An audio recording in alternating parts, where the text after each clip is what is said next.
Welcome back, Craig here, and it is that time of the week again where I take all the personal stories that my friends and family and clients tell me and I make them into a public video for you to learn from. And today I want to talk about timing and how to use it as your ally, because if you use timing and you learn how to speed things up or slow things down effectively, it can be a really great tool that you can use to get what you want.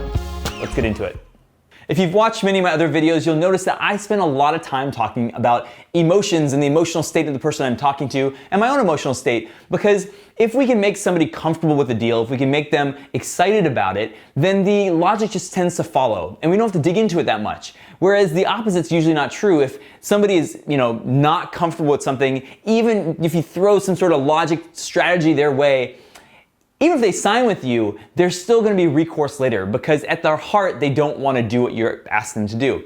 Now, because emotions tend to change quickly, timing becomes really, really important. So it's something we have to pay attention to.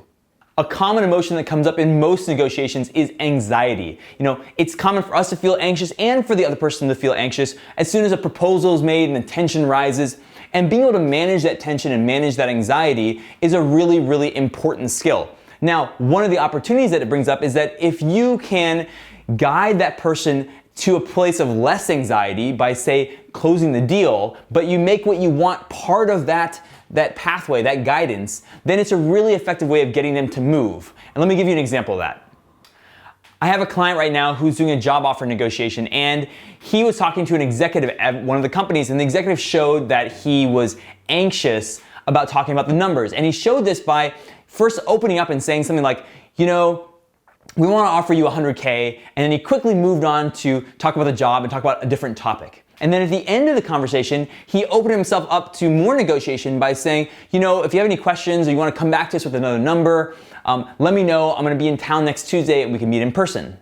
When I heard about this call, my first instinct was that we should try to close the deal right away. First, because the executive was anxious, we can offer him a path out of that anxiety by offering to close the deal right away. And second, even though he had gone up 25% on his counterproposal, he had left the discussion open, so there was still room to ask for more.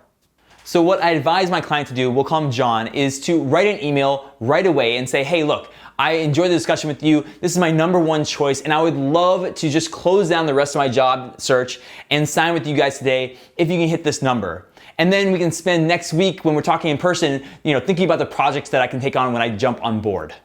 So what we did with this email was we showed them the finish line. We said, hey, you are so close. If you just make this one decision, you can cross the finish line, relieve the anxiety of dealing with all these numbers, and then focus on the future, focus on the problems that are ahead of us. And for somebody who's feeling anxious about those numbers, that is the perfect solution.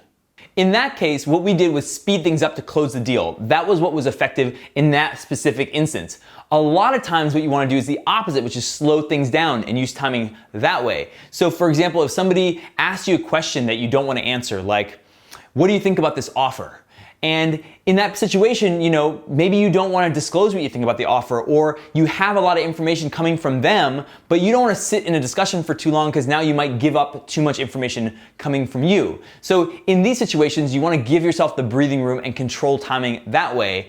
And the way to do it is to move to logistics.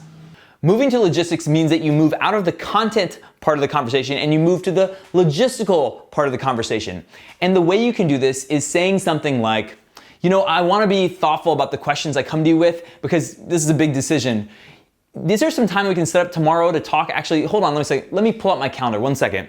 And then you pull out your calendar and now you can move to talking about when you can meet. And you've moved from content to logistics and effectively bypass all the potholes of staying in content discussion for too long. Being able to use timing to your advantage is an extremely effective tool, and it's kind of an art form. Slowing things down when you need more time, speeding things up to get the other person to take action. Once you get your handle around these tools and you start using them, you'll realize this is just one of many things you can do to affect time. I gave you one suggestion about how and when to move things faster, and then another suggestion about how to move things slower, and I'll come out with more videos on how to use timing in even more ways. If you liked this video, enjoyed it, if it gave you any value at all, please let me know by hitting the like button. And of course, hit me up in the comment section if you have any questions. I'm coming at you with new videos every week. I'll see you guys next time.